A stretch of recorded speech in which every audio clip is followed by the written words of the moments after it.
नमस्कार दोस्तों। जीके जादूगर हेमंत सर चैनल में आपका हार्दिक स्वागत है। दोस्तों, आज से अपन सीटी स्पेशल जो पूर्व एग्जामों में क्वेश्चन आए हैं उनकी एक सीरीज चालू कर रहे हैं।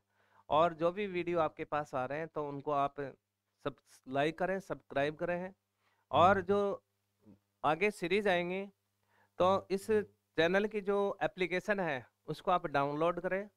और जो भी आगे जो क्वेश्चन चलेंगे सीरीज वाइज चलेंगे उनको प्रतिदिन आपके सामने यहाँ पे सॉल्व करवाया जाएगा। व्याख्यात्मक प्रश्न आपको दिए जाएंगे। देखिए दोस्तों, पहला जो क्वेश्चन है इस सीरीज के अंदर, जो भी क्वेश्चन है वो प्री एग्जाम्स के अंदर एलडीसी, राजस्थान पुलिस, जो अभी जो सीटी का जो एग्जाम हुआ उन सहित यहाँ पर प्रश्नों का अपन समाधान करने वाले हैं। तो आपके सामने पहला क्वेश्चन है दोस्तों, राष्ट्रीय विज्ञान दिवस कब मनाया जाता है? तो आपका पहला ऑप्शन है 28 फरवरी, 21 मार्च, 16 अप्रैल, 18 सितंबर। दोस्तों, राष्ट्रीय विज्ञान दिवस बड़ा सरल सा प्रश्न है। आप लोगों को पता है कि राष्ट्रीय विज्ञान दिवस कब मनाया जाता है? राष्ट्रीय विज्ञान दिवस मनाया जाता है दोस्तों 28 फरवरी को। तो इसका उत्तर आ जाएगा ए आ जाएगा। नेक्स्ट अगला क्वेश्चन है दोस्तों, इस सीरीज का नेक्स्ट क्वेश्चन है आपके सामने, कौन सा रोग कवक के कारण होता है? देखिए दोस्तों, कवक से हर बार हर एग्जाम में क्वेश्चन जरूर लिया जाता है। और अब इस जो आपके सामने जो क्वेश्चन दिख रहा है वो क्वेश्चन किससे रिलेटेड क्वेश्चन है? कवक जनित बीमारी है। ये कौन सी बीमारी है? आपके सामने कवक जनित बीमारी के बारे में पूछा गया है। तो दोस्तों आगे वाला जो क्वेश्चन 2 नंबर आप पढ़ रहे देख रहे हो, कौन सा रोग कवक के कारण होता है? कवक की जो बीमारियां होती हैं, ध्यान रखना, वो त्वचा से संबंधित बीमारियां होती हैं। किससे संबंधित होती हैं? त्वचा से संबंधित। और त्वचा से संबंधित जो बीमारियां होती हैं वो मुख्य रूप से कौन कौन सी होती हैं? दाद, खुजली, दाद, खुजली। इसके अलावा एक अलग बीमारी होती है जिसको बोलते हैं एथलीट फुट, जिसको दोस्तों क्या बोला जाता है? एथलीट फुट बोला जाता है। और एथलीट फुट आपको पता है कि एक प्रकार की दाद और खुजली से रिलेटेड बीमारी है। लेकिन ये जो बीमारी है एथलीट फुट की जो बीमारी है, पैर की अंगुलियों के बीच में एक विशेष प्रकार की खुजली होती है जिसके कारण अंगुलियों की जो पैर की अंगुलियां हैं वो फूल जाती हैं, इसलिए इसका नाम एथलीट फुट रखा जाता है। तो आपको ध्यान रखना है कि कवक वाली जो बीमारियां हैं वो मुख्यतः रिलेटेड होती हैं किससे? स्किन से रिलेटेड होती हैं, त्वचा से संबंधित रोग होते हैं। तो पहला ऑप्शन इसका दे रखा है पोलियो, दूसरा ऑप्शन दे रखा है त्वचा का दाद, हैजा। इनमें से कोई नहीं। तो इसका उत्तर दोस्तों क्या आएगा? बी वाला आएगा। त्वचा का जो दाद होता है, खुजली होती है, वो किससे रिलेटेड होती है? कवक से होती है। और आपको प्रश्न पूछे ये कौन से कवक से होती है, तो ध्यान रखना है ये ट्राइकोफाइटोन से होती है। कौन से कवक से होती है? ट्राइकोफाइटोन से होती है। और दाद, खुजली, एथलीट फुट, इन तीनों का जो कवक है ध्यान रखना वो कौन सा होता है? ट्राइकोफाइटोन होता है। जबकि यहाँ पर जो पोलिया जो ये वाली जो बीमारी दी गई है, पोलियो लिखा गया है दोस्तों। ये क्या लिखा गया है? पोलियो। पोलियो की जो बीमारी है ये बीमारी वायरस जनित होती है। ये बीमारी याद रखना कैसी बीमारी है? वायरस जनित बीमारी है। और कौन से वायरस से होती है? तो पोलियो वायरस से होती है। और ध्यान रखना दोस्तों, इसके 2 प्रकार के टीके हैं। पहला टीका होता है आईपी का टीका, आईपीवी का टीका। और दूसरा जो टीका होता है उसको बोलते हैं ओपीवी का टीका। ध्यान रखना दोस्तों, आईपीवी और ओपीवी 2 टाइप के टीके दिए जाते हैं पोलियो के लिए। वर्तमान के अंदर जो 2 बूंद जिंदगी के रूप में जो दवा पिलाई जाती है, जो ओरल पोलियो वैक्सीन दी जाती है दवा के रूप में, वो कौन सा टीका होता है? ओपीवी का टीका होता है, जिसे जीवित टीका कहते हैं। और इसकी खोज की थी अल्बर्ट साबिन ने। और इसकी खोज किसने की थी? कई बार इनकी खोज के बारे में पूछता है, तो जॉन सॉल्क ने की थी। तो ध्यान रखना, पोलियो कैसी बीमारी है? वायरस जनित। त्वचा का जो दाद है वो ट्राइकोफाइटोन से नामक कवक से होने वाली बीमारी कवक जनित है। पर ध्यान रखना, जो हैजा होता है वो जीवाणु जनित रोग होता है। वो दोस्तों कैसा रोग होता है? जीवाणु जनित होता है। और इसके जीवाणु का नाम होता है विब्रियो कोलेरी।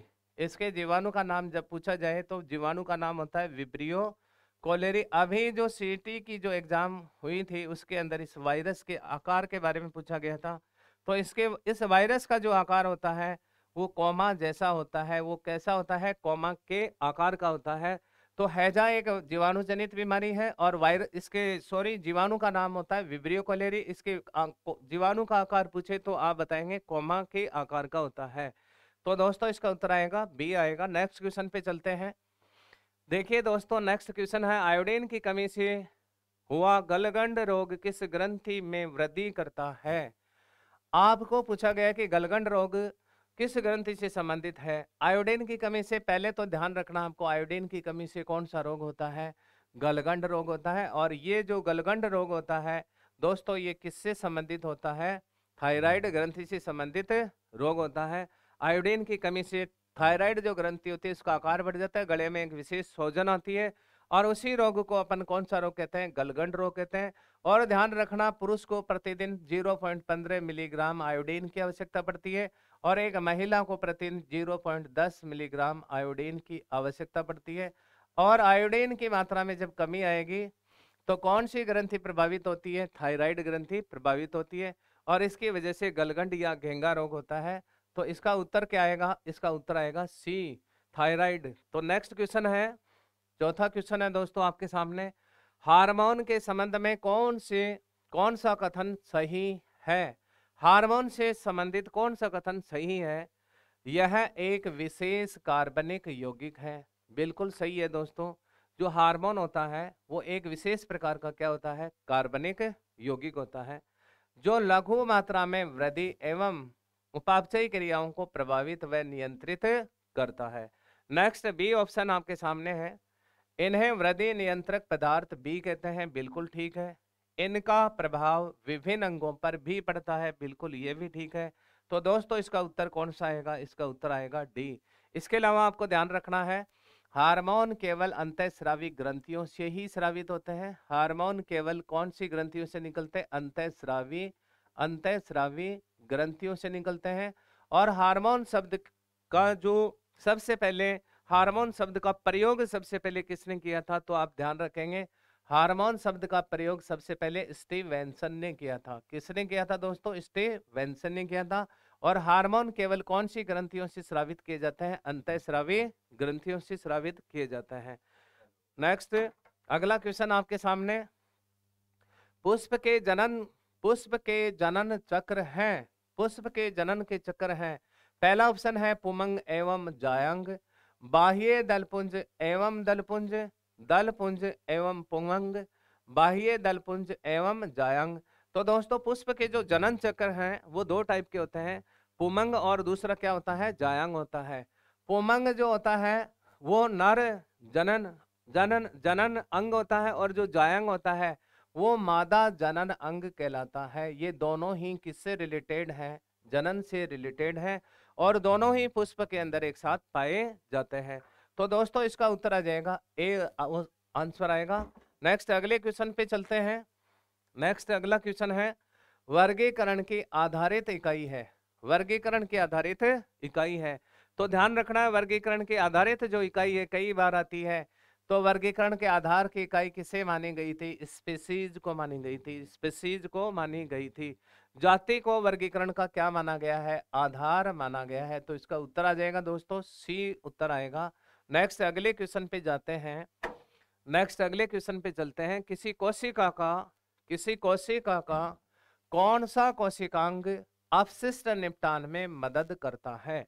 आपके सामने क्वेश्चन है, किसी कोशिका का कौन सा कोशिकांग अपशिष्ट निपटान में मदद करता है। अपशिष्ट निपटान का मतलब दोस्तों ये होता है कि कोशिका के अंदर जो मृत ऑर्गन्स होते हैं, अंग होते हैं, कोशिकांग कहते हैं जिनको, उन कोशिकांगों को अपघटित करने का कार्य कौन करता है, उन्हें अपघटित करने का कार्य कौन सा अंग करता है। तो ध्यान रखना, कोशिका के अंदर मृत कोशिकांगों का अपघटन किसके द्वारा किया जाता है, लाइसोसोम के द्वारा किया जाता है, क्योंकि इसके अंदर हाइड्रोलाइटिक एंजाइम पाए जाते हैं, जल अपघटनी एंजाइम पाए जाते हैं।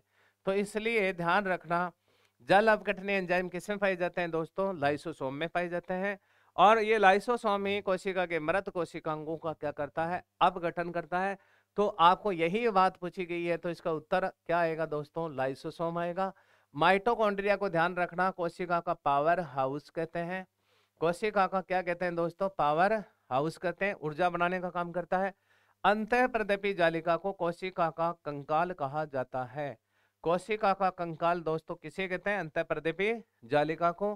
गोल्गी कॉम्प्लेक्स, गोल्गी कोई के नाम से जाना जाता है, जिसकी खोज कैमिलो गोल्गी ने की थी। तो दोस्तों ध्यान रखना, जो गोल्गी कॉम्प्लेक्स होता है उसे कोशिका का ट्रैफिक नियंत्रक कहते हैं, यातायात प्रबंधक कहते हैं, और इसे कोशिका की जननी के नाम से भी जाना जाता है। तो इसका उत्तर आएगा दोस्तों जो कोशिकांग जो अपशिष्ट निपटान में मदद करता है, तो इसका उत्तर ए होगा, लाइसोसोम होगा। नेक्स्ट अगला क्वेश्चन आपके सामने है, सीमेंट में सर्वाधिक प्रतिशत किस पदार्थ का होता है?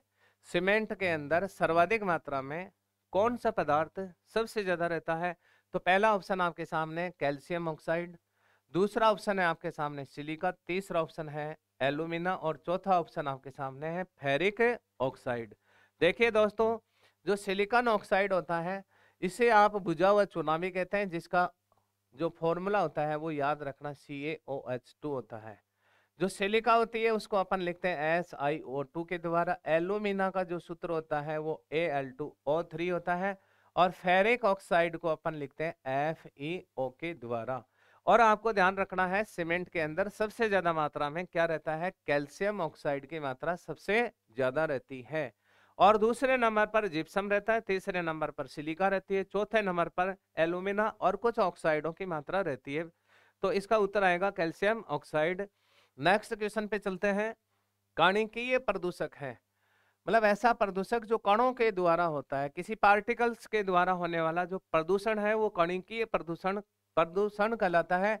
और ये प्रदूषक जो इस प्रदूषण को फैलाते हैं उन्हें प्रदूषक कहते हैं। तो पहला ऑप्शन है जीवाणु के द्वारा, कवक, तीसरा ऑप्शन आपके सामने है शैवाल। तो ध्यान रखना दोस्तों, कणिकीय प्रदूषक ये तीनों ही माने जाते हैं, जीवाणु को भी माना जाता है, कवक को भी माना जाता है, शैवाल को भी माना जाता है। तो इसका उत्तर आएगा उपरोक्त सभी। तो कणिकीय प्रदूषक जीवाणु, कवक और शैवाल तीनों टाइप का होता है, तो उत्तर आएगा डी। नेक्स्ट क्वेश्चन पे चलते हैं दोस्तों। अगला क्वेश्चन आपके सामने, वाटर गैस किन दो गैसों का मिश्रण होता है? वाटर गैस किन दो गैसों का मिश्रण होता है? दोस्तों ध्यान रखना, कार्बन डाइऑक्साइड को गर्म लोहे के ऊपर जब प्रवाहित करते हैं तो उसका अपघटन होकर वो कार्बन मोनोऑक्साइड में बदल जाती है।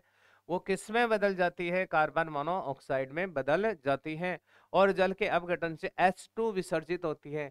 तो ध्यान रखना, कार्बन मोनोऑक्साइड और हाइड्रोजन के मिश्रण को, कार्बन मोनोऑक्साइड और हाइड्रोजन के मिश्रण को कौन सी गैस कहा गया है? वाटर गैस कहा गया है। तो इसका उत्तर ए आ जाएगा दोस्तों, ठीक है।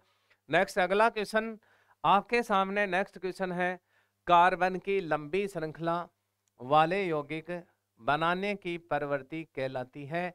तो कार्बन की एक विशेष यानी विशेष उसके अंदर एक गुण पाया जाता है कार्बन का, कि वो लंबे लंबी श्रृंखला के क्या बनाता है दोस्तों? यौगिक बनाता है, जिसे श्रृंखलन का गुण कहते हैं। जिसे क्या कहते हैं?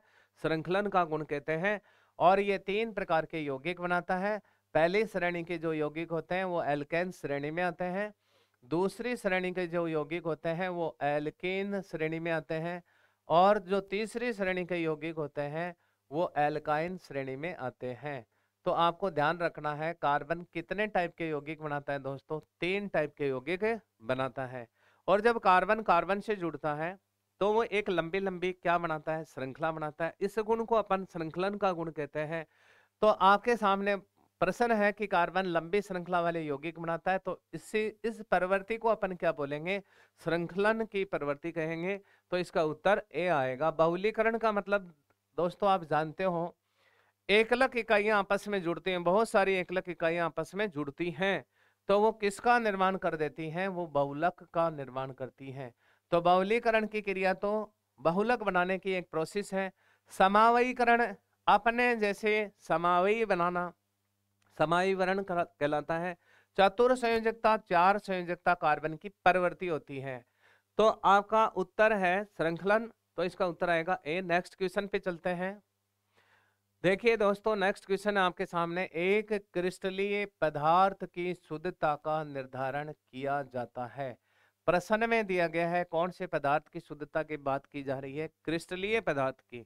और आपको ध्यान रखना है कि क्रिस्टलीय पदार्थ कैसे होते हैं? जिनकी निश्चित ज्यामितीय आकृति होती है।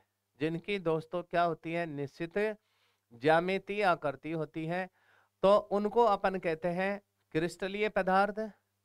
अब यहाँ पे आपको प्रश्न पूछा गया कि किसी क्रिस्टलीय पदार्थ की शुद्धता का पता किस प्रकार से किया जाता है? उसकी क्वथनांक से करते हैं, क्रिस्टल की संरचना को देखकर करते हैं, निस्संदन के द्वारा करते हैं, गलनांक से करते हैं। दोस्तों, अगर किसी क्रिस्टलीय पदार्थ में कोई अशुद्धि मिला दी जाएगी तो उसके क्वथनांक में क्या आ जाता है? परिवर्तन आ जाता है। तो इस क्रिस्टलीय क्रिस्टलीय पदार्थ के अंदर, मैंने कहा क्रिस्टलीय पदार्थ के अंदर कोई अन्य अशुद्धि मिलाएंगे तो उसके किस में चेंज आता है दोस्तों? क्वथनांक में चेंज आता है। तो क्रिस्टलीय पदार्थ की शुद्धता का पता किसके आधार पे लगाया जाएगा? क्वथनांक के आधार पर लगाया जाएगा। तो इसका उत्तर ए आएगा। नेक्स्ट अगला क्वेश्चन है। अगला क्वेश्चन है दोस्तों, बोर के परमाणु मॉडल में निम्न में से कौन सा कथन सही नहीं है?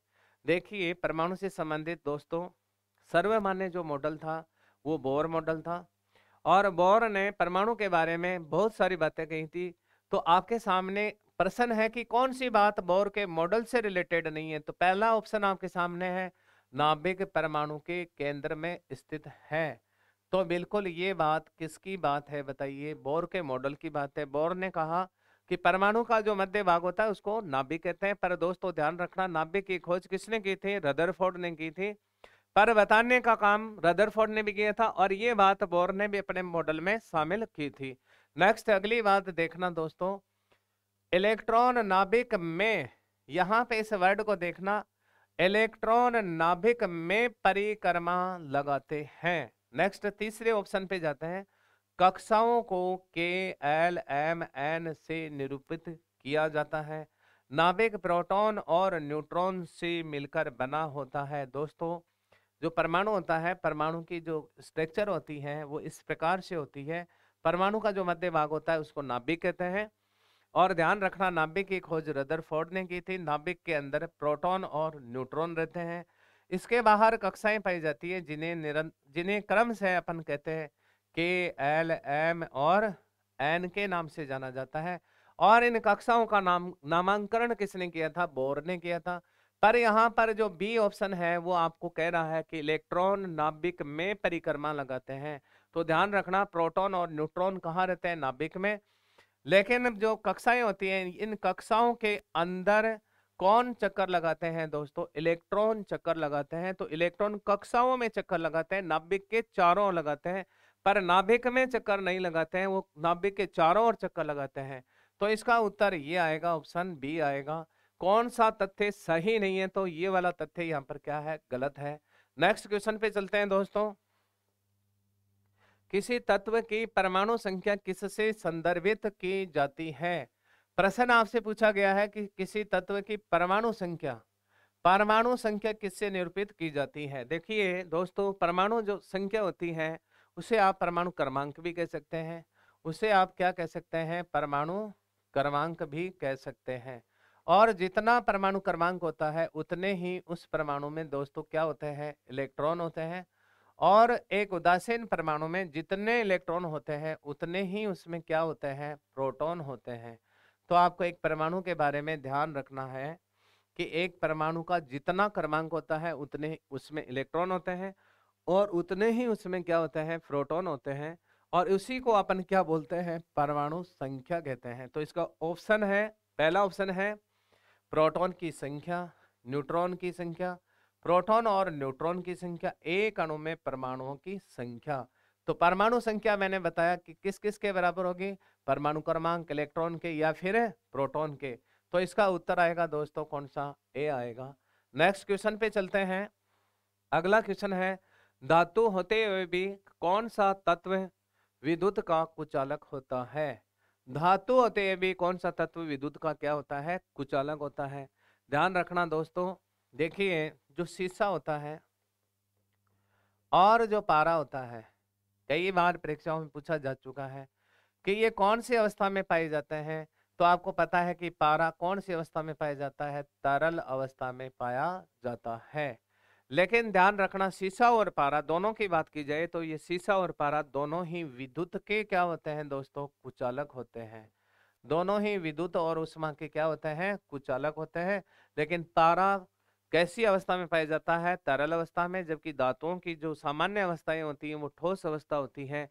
आपके सामने प्रश्न है, धातु होते हुए भी देखिए जो भी धातुएं होंगी वो सभी विद्युत की क्या मानी जाती हैं, सुचालक मानी जाती हैं। लेकिन अपवाद स्वरूप ये दो धातुएं कैसी होती हैं, विद्युत के कुचालक होती हैं। तो आपका ऑप्शन है आयरन, टिन, कॉपर और सीसा। तो आपको मैं बता चुका हूं कि सीसा और पारा विद्युत का क्या माना गया है, कुचालक माना गया है। तो दोस्तों इसका उत्तर आएगा डी। नेक्स्ट क्वेश्चन पे चलते हैं। किसी आवेशित चालक का संपूर्ण आवेश, किसी आवेशित चालक का संपूर्ण आवेश उसके निहित होता है।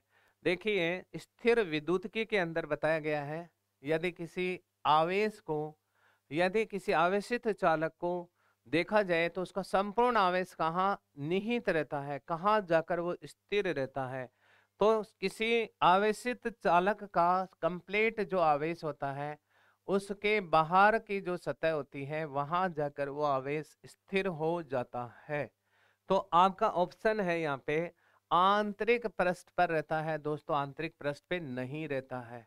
नेक्स्ट ऑप्शन है बाहरी पृष्ठ पर रहता है। तो आप देख रहे हैं ये एक आवेशित चालक है, इसका कंप्लीट आवेश कहाँ है, इसकी बाहरी सतह पर निहित होता है। तो इसका उत्तर क्या आ जाएगा, बी आ जाएगा, बाहरी पृष्ठ पर रहता है। नेक्स्ट क्वेश्चन है दोस्तों, एक समतल दर्पण पर आपतित किरण 60 डिग्री का कोण बनाती है, तो परावर्तन कोण होगा। देखिए बात अपने को पूछी जा रही है कौन से दर्पण की, समतल दर्पण की।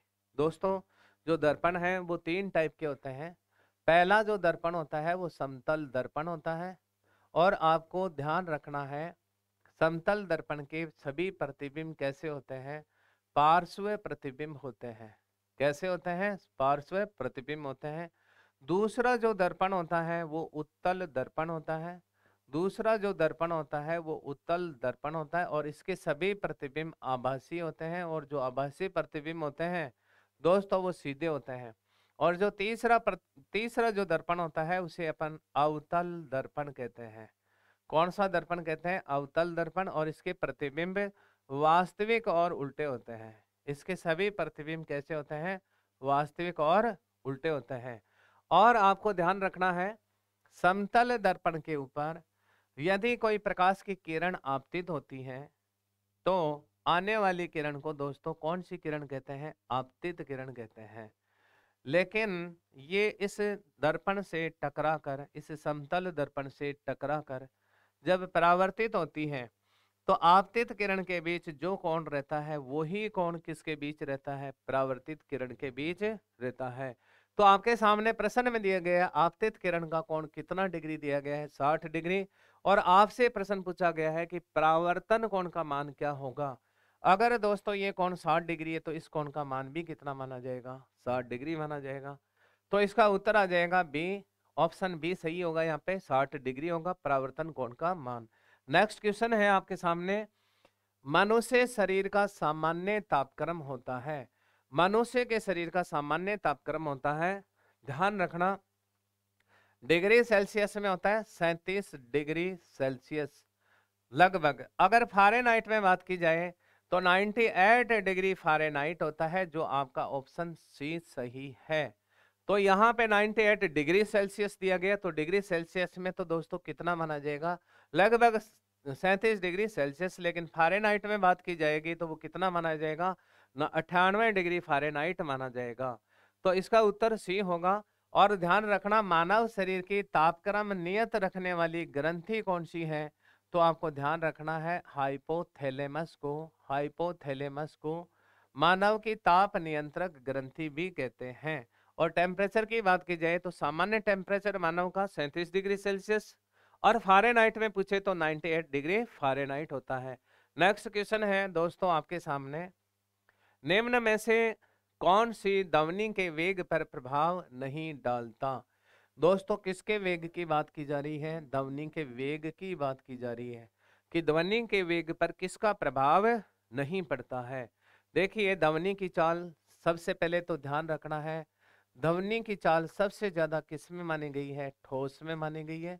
उससे कम किस में मानी गई है, द्रव में मानी गई है। उससे कम किस में मानी गई है, गैस में ध्वनि की चाल सबसे कम होती है। ध्यान रखना ध्वनि के संचरण के लिए माध्यम की आवश्यकता होती है, और माध्यम आपको पता है कि 3 टाइप के होते हैं और सर्वाधिक चाल ध्वनि की किसमें होती है? ठोस में होती है। और ध्वनि के वेग पर किसका प्रभाव नहीं पड़ता? तो नेक्स्ट बात है दाब का प्रभाव, दूसरा ताप का प्रभाव, तीसरा आर्द्रता का प्रभाव और चौथा ऑप्शन दे रहा है आपको घनत्व का प्रभाव। दोस्तों ध्यान रखना, ध्वनि के वेग पर दाब का प्रभाव भी पड़ता है, आर्द्रता का प्रभाव भी पड़ेगा, घनत्व का प्रभाव भी पड़ेगा, लेकिन ताप का कोई इफेक्ट नहीं पड़ेगा। तो इसका उत्तर आएगा बी। तो इसका उत्तर बी होगा। नेक्स्ट अगला क्वेश्चन है, अगला क्वेश्चन है जब ब्रश को पानी में डुबोते हैं तो उसके बाल आपस में चिपक जाते हैं। जब भी अपन पानी के अंदर ब्रश को डुबोते हैं तो उसके बाल आपस में चिपक जाते हैं। तो इसका कारण होता है श्यानता के कारण। तो तरल जो भी होते हैं, तरल होते हैं, वो बहते हैं, उनमें बहने का गुण होता है, कोई तेजी से बहता है, कोई धीरे बहता है। तो ये वाला ऑप्शन यहाँ पर गलत होगा। दूसरा होता है ससंजन के कारण। ससंजन का मतलब दोस्तों समान अणुओं के बीच जो बल काम करता है, पानी से भीगी हुई जो प्लेटें चिपक जाती हैं वो इसमें आएंगी। तो ये ऑप्शन भी गलत होगा। प्रत्यास्थता के कारण, प्रत्यास्थता के कारण कोई इलास्टिक चीज होती है उसका उसके अंदर यानी उसको अपन खींचते हैं तो उसकी लंबाई में क्या होती है? वृद्धि होती है। तो ये वाला भी ऑप्शन इसका गलत है। तो इसका उत्तर आएगा पृष्ठ तनाव के कारण। पृष्ठ तनाव के कारण पानी के अंदर जब ब्रश को डुबोते हैं तो वो उसके जो बाल होते हैं वो चपक जाते हैं। तो इसका उत्तर आएगा बी। बी ऑप्शन इसका सही होगा। तो दोस्तों आज की सीरीज में 20 क्वेश्चन थे। अगली जो सीरीज होगी उसको जल्दी लेकर आने वाले हैं। तो आप इस वीडियो को लाइक करें, सब्सक्राइब करें और अपने दोस्तों को भी जोड़ें। धन्यवाद दोस्तों।